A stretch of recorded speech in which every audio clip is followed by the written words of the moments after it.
This morning we're going to try and work our way through Deuteronomy 10, 11, 12, and maybe get into 13. We'll see.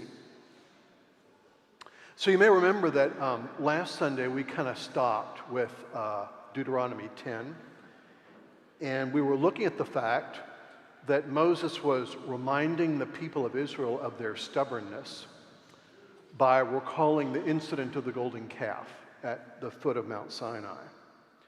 And I was trying to draw attention to something really important about Moses, and that is that both in Deuteronomy 9 and then again in 10, Moses mentions in a rather lengthy way how he interceded on behalf of the people of Israel in light of the breaking of the covenant.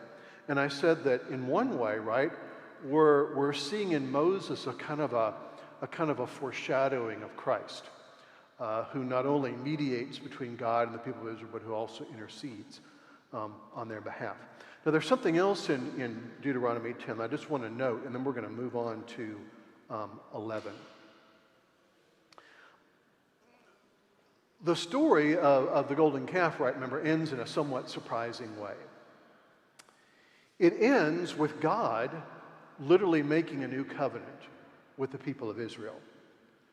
And there's, I think, an important message there that we don't want to miss.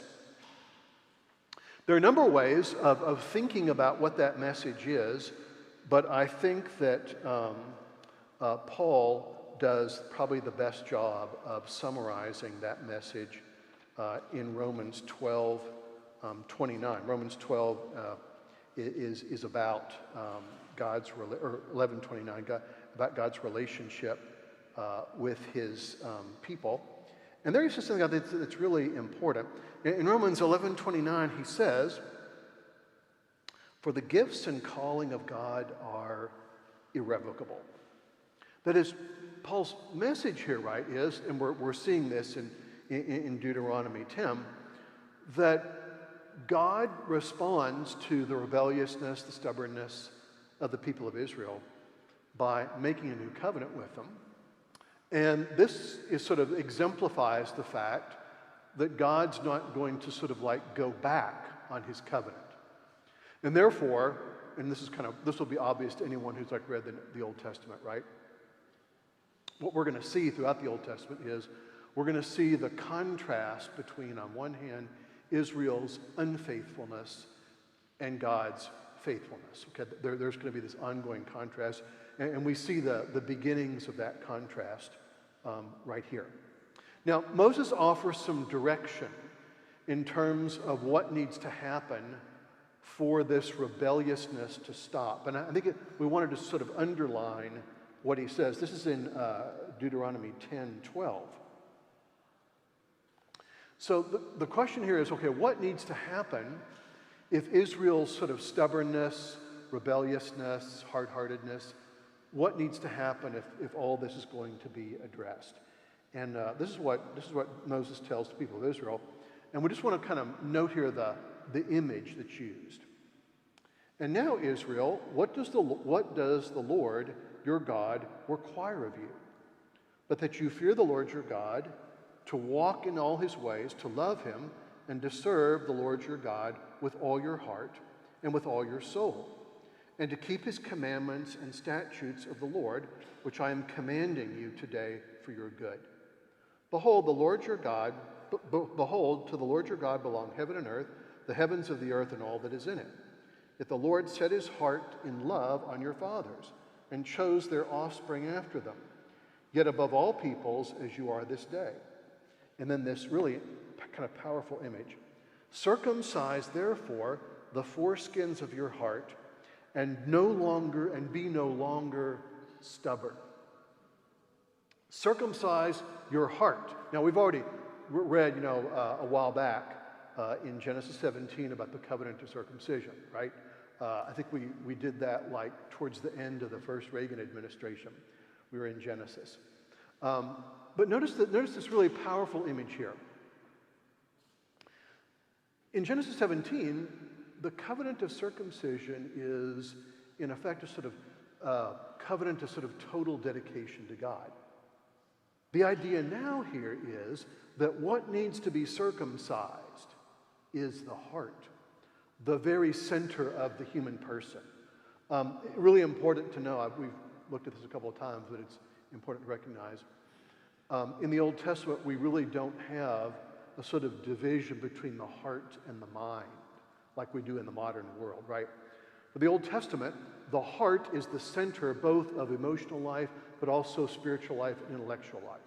Okay, so if you're talking about circumcising the heart, you're talking about this idea of total or complete dedication to God, and that's what Moses says is needed. So the people of Israel will walk in his ways, will love him and serve him with all their heart and with all their soul. Obviously, this is an echo of Deuteronomy 6:4, right? Hear, O Israel, the Lord your God, the Lord is one. You shall love the Lord God with all your heart, with all your mind, with all your soul, with all your strength. So we're seeing an echo of that here. And therefore, circumcise your hearts. Now, it's really interesting to see that this idea kind of has a number of residences.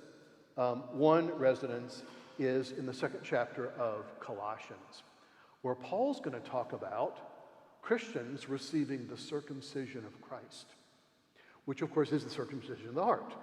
Okay?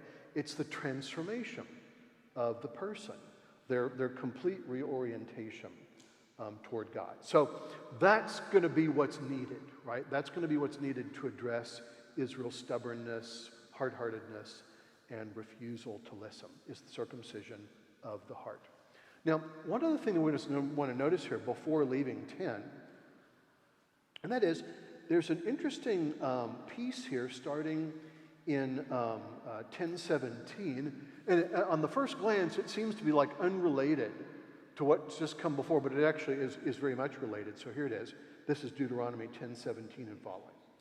For the Lord your God is God of gods and Lord of lords, the great, the mighty, and the awesome God, who is not partial and takes no bribe.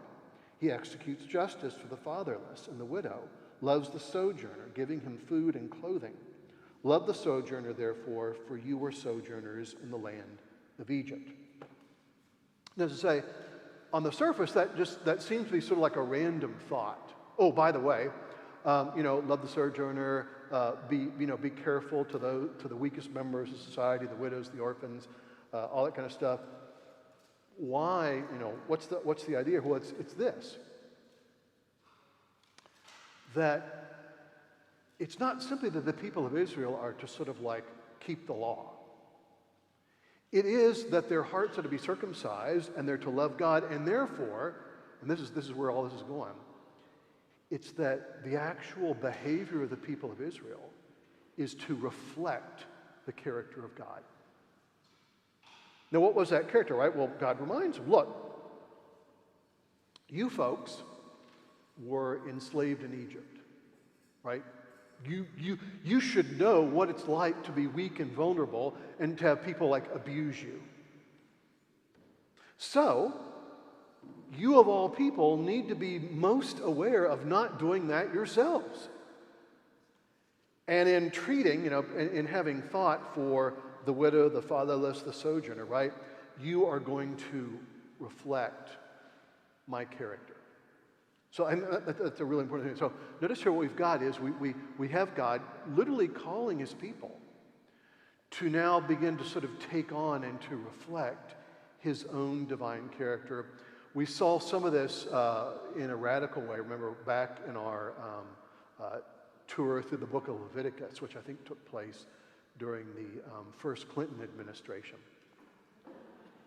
Remember, God tells his people, I am the Lord your God, and I'm holy, and therefore you will be holy. Right? So we're seeing this again here in Deuteronomy 10. Okay, let's take a look at 11. Once again, right, and we want to kind of understand what's going on here. Some people don't like the book of Deuteronomy because it kind of can tend to be repetitive, and kind of the same things get kind of repeated over and over. But I think we want to understand what's going on here. Notice that the project of Deuteronomy that Moses is reminding the people of Israel of is God's going to begin the work of creating a new form of culture, a new form of orientation to God in a hostile environment.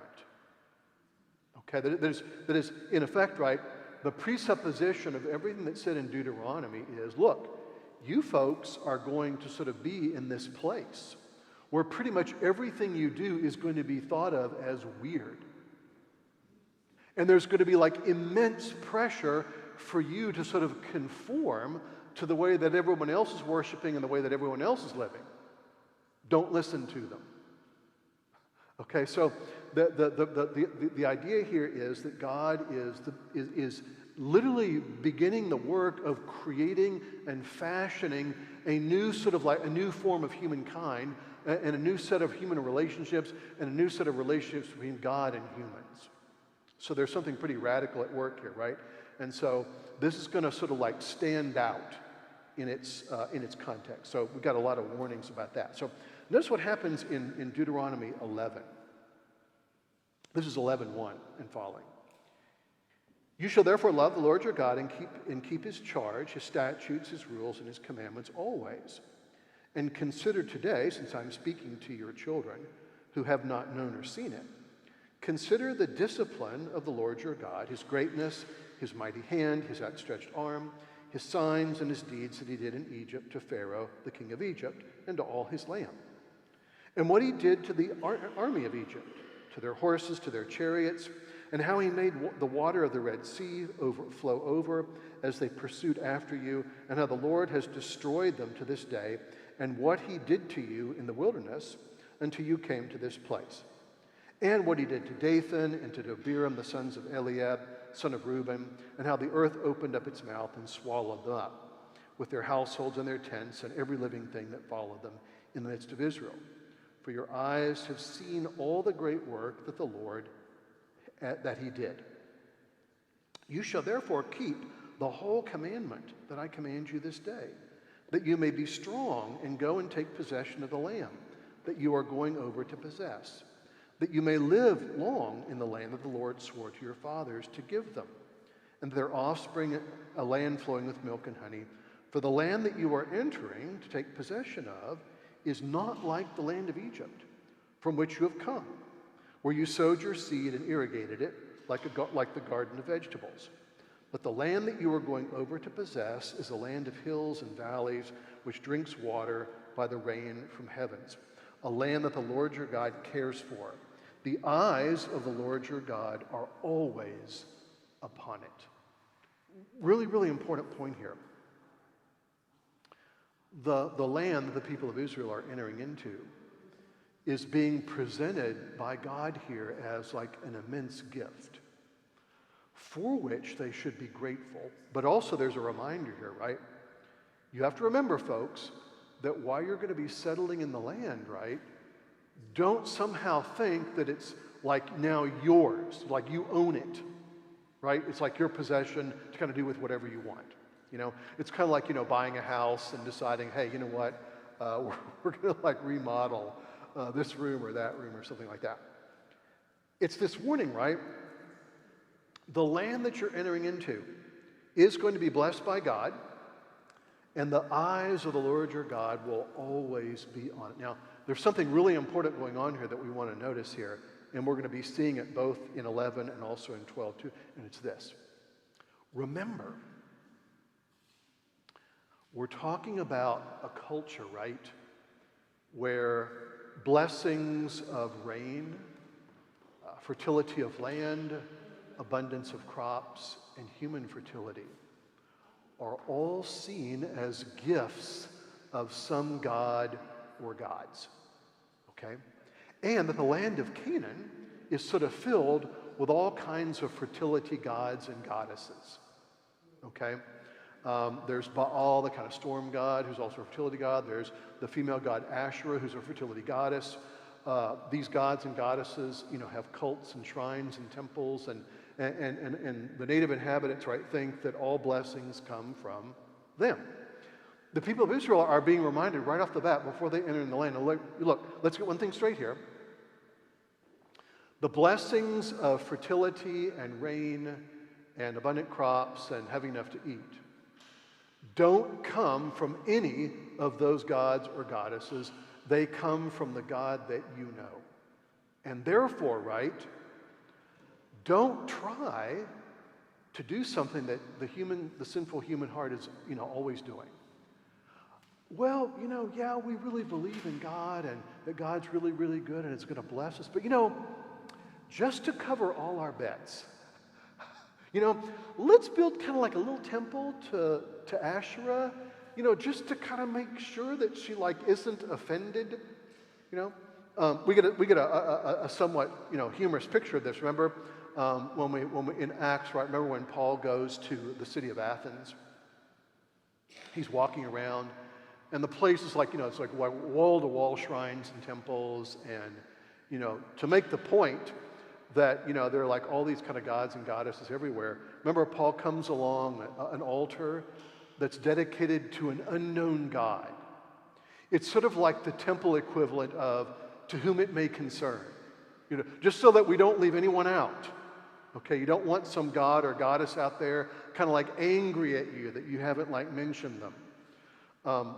The people of Israel here are being reminded of something really, really important, and that is, look, folks, you're dependent on me because I'm the creator.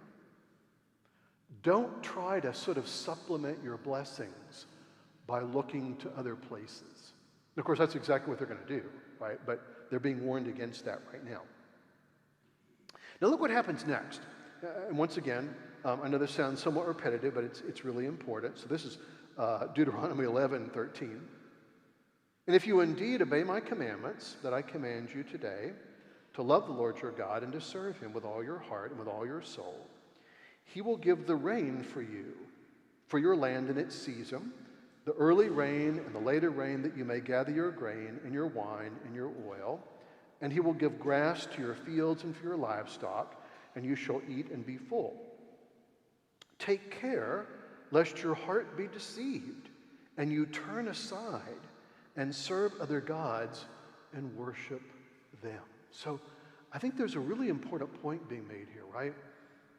The point here is that the people of Israel are always going to be tempted to sort of seek a source of blessing outside or apart from God, right? And in doing that, right, they're going to be engaged in idolatry. And I think there's that wonderful definition of idolatry. I think it's Martin Luther proposes in, I think it's the small catechism. It's either the small catechism or the large catechism. And remember what he says. He says, an idol is anything we depend upon for life or blessing or good fortune. So you can be an idolater and not have a stone object sitting somewhere in your living room or something like that, right? There are non-physical idols out there, and they're kind of all over the place. So that's what the people of Israel are being warned about here. And this is why both the commandments and, as we'll see in a few minutes, Israel's worship are so important. Now, take a look. This is the end of Deuteronomy 11. It's Deuteronomy 11:26 and following. See, I am setting before you today a blessing and a curse. The blessing, if you obey the commandments of the Lord your God, which I command you today, and the curse, if you do not obey the commandments of the Lord your God, but turn aside from the way that I'm commanding you today, and go after other gods that you have not known. And when the Lord your God brings you into that land that you are entering to take possession of it, you shall set the blessing on Mount Gerizim and the curse on Mount Ebal. And they shall not be, and they not be on the Jordan, west of the road toward the going down of the sun to the land of the Canaanites, who live in the land of Arabah opposite Gilgal, beside the oak of Moreh. So notice what Moses is saying here. He's reminding the people that the covenant has both blessings and curses. Okay, so there are blessings for obedience and curses for disobedience. This is just simply a way, right, of saying if you break God's covenant, there are definite consequences to doing that. It matters. Okay? It really, really matters for the people of Israel to be faithful. Now, Deuteronomy 12 launches into a really important subject. It may not appear that way on the surface, but it really is quite significant, because the subject in Deuteronomy 12 is the subject of worship. So let's take a quick look at it. This is Deuteronomy 12, 1 and following. These are the statutes and the rules that you shall be careful to do in the land that the Lord, the God of your fathers, has given you to possess all the days that you live on the earth. You shall surely destroy all the places where the nations, whom you shall dispossess, serve their gods on the high mountains and on the hills and under every green tree. And you shall tear down their altars and dash it to pieces, their pillars, and burn their asherim with fire. You shall chop down the carved images of their gods and destroy their name out of that place. You shall worship the Lord your God. You shall not worship the Lord your God in that way, but you shall seek the place that the Lord will choose out of all your tribes to put his name and make his habitation there. There you shall go, and there you shall bring your burnt offerings and your sacrifices, your tithes and your contributions that you present, your vow offerings and your freewill offerings, and the firstborn of your herd and of your flock. And there you shall eat before the Lord your God, and you shall rejoice, you and your households, in all that you undertake, in which the Lord your God has blessed you. So let's take there are a couple really important points in there that we want to notice. First of all, this passage is looking forward to a really important event, and that is the construction of the temple in Jerusalem. And the people of Israel here are being told, okay, look, you're coming into a land, right, where there's like wall-to-wall religion. Okay, maybe the way to get a sense of what this might have looked like, right, is to imagine Tallahassee with magically, right, every gas station, every bank, every grocery store, every nail parlor, every public school turned into a pagan temple. I mean, that'll give you a sense of what's going on here. So, thing number one, when you get in the land, right, all that stuff needs to be purged away, because you'll be tempted to use it. And in doing that, right, what you'll be doing is you'll be worshiping God in a way that he does not want to be worshiped. You'll be worshiping falsely. Okay, so that's a really important point. Underneath this point, I think, is another really significant point that kind of underlines the whole of the book of Deuteronomy. And that is this. As sinners, right, we don't naturally know how to worship God properly. We have to be taught it. Okay? Left to our own devices, if someone said, hey, y'all figure out some way that, you want to worship that kind of like fits your needs, and that's what we're going to go with. I mean, I'm sure we could come up with all kinds of stuff, right? It would be wrong, but we'd come up with all kinds of creative stuff. So that's one of the things that's being addressed. The other thing that's being addressed is this. Once again, we'll go back to the building of the temple in Jerusalem, and the idea right here is, okay, folks, eventually, right, there's going to be this place in Jerusalem where the Lord your God is going to cause his name to dwell. It's a really important phrase. So one of the things we'll see later on in Kings when Solomon builds the temple, on the day that it's consecrated, the presence of God will come down and enter into the temple, and God will inhabit it. Okay, but it's really important to understand, right, that we shouldn't sort of see that as now God's kind of like stuffed into a box. Okay, so here, God makes it clear, right? I'm going to cause my name to dwell there. But my causing my name to dwell there, my giving you access to myself is an act of mercy, but you don't control me. You have no control over me whatsoever. So don't confuse, right? Yes, I'm actually giving you access to my presence. That's what the temple is. but don't think somehow that you're controlling me, or you've got me like boxed in, and I'm a God in a box, and you pull me out when you want to use me, and then you stuff me back in the box. That's not how it works. So a word of warning about that. Now, there's a reminder here of all the sacrifices that Israel offers, burnt offerings, sacrifices, tithes, contributions, vow offerings, on and on. And remember, when we were working our way through Leviticus, I tried to make the point that while all these offerings are sort of like have different purposes and things like that, there's one overriding purpose to all of the offerings and sacrifices that Israel's told to offer to God. It's not that God needs any of this stuff, right? Because as the creator, right, God doesn't need anything, right? God has no needs. He doesn't even need us. Okay, so the idea here is that the real purpose of sacrifice, the real purpose of Israel offering these things to God, is not that God needs them or that God somehow is intent on like taking things from his people.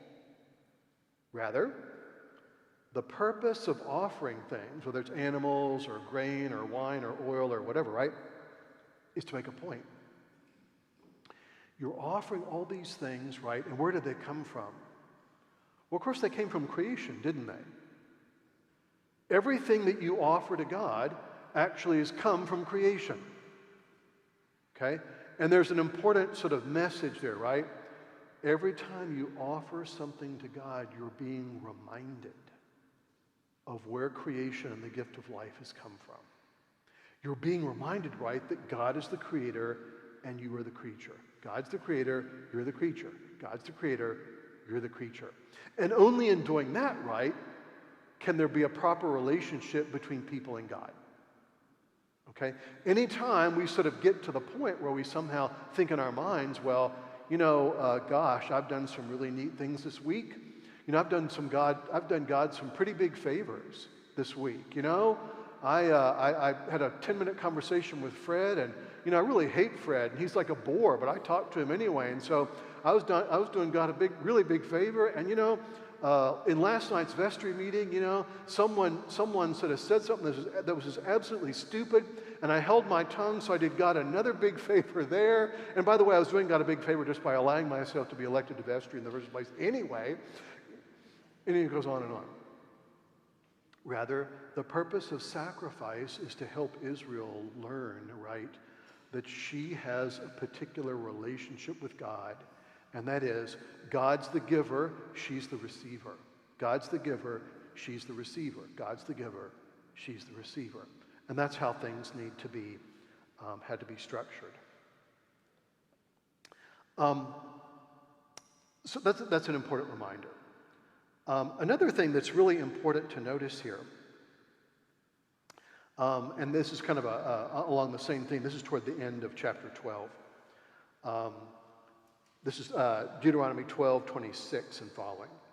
But the holy things that are due from you and your vow offerings you shall make, and you shall go to the place the Lord your God will choose, and offer your burnt offerings, the flesh, the blood, to the altar of the Lord your God. The blood of your sacrifice shall be poured out on the altar of the Lord your God, but the flesh you may eat. So there's this interesting sort of dynamic here, right? One type of offering which we talked about back when we were looking at Leviticus, remember, was the peace offering. Remember what that involved? It involved the offering of an animal to God, and part of the animal gets offered as an offering on the altar of burnt offering, and then the other part of the animal is cooked and then eaten near the tabernacle. The idea being that because you've just eaten something that was offered to God, you're entering into communion with him and to the other people sharing in the meal. So there's another really important idea here, right? Once again, the purpose of sacrifice isn't simply to like take things from the people of Israel and kind of like make them miserable. But rather, there's also, with some of these offerings, there's almost like a sort of like a party atmosphere that accompanies them, right? because it's a way of celebrating the goodness and generosity of creation. So that's another thing that's going on here with Israel's worship. Now, one final thing. This gets us into Deuteronomy 13. And this goes back to what I was saying about, okay, one of the things about Israel's culture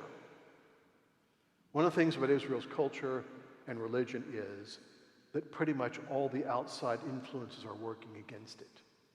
So none of this is natural. And so in Deuteronomy 13, we have a listing of the kinds of people who might lead Israel astray. Let's take a look at them. So in Deuteronomy 13, the first candidate who might lead Israel astray is this.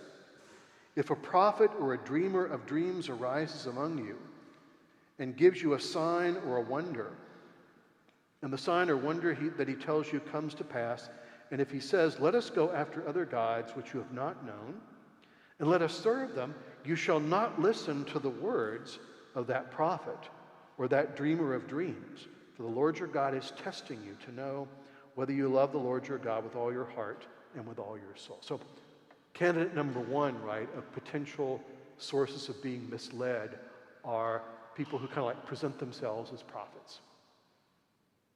And they say something like, oh, I just received this new revelation from God. Here's what God wants you to do. Follow me. And there's a warning here. Well, no, don't follow him. Okay, because you're going to be led astray. So there needs to be sort of like a discernment by those.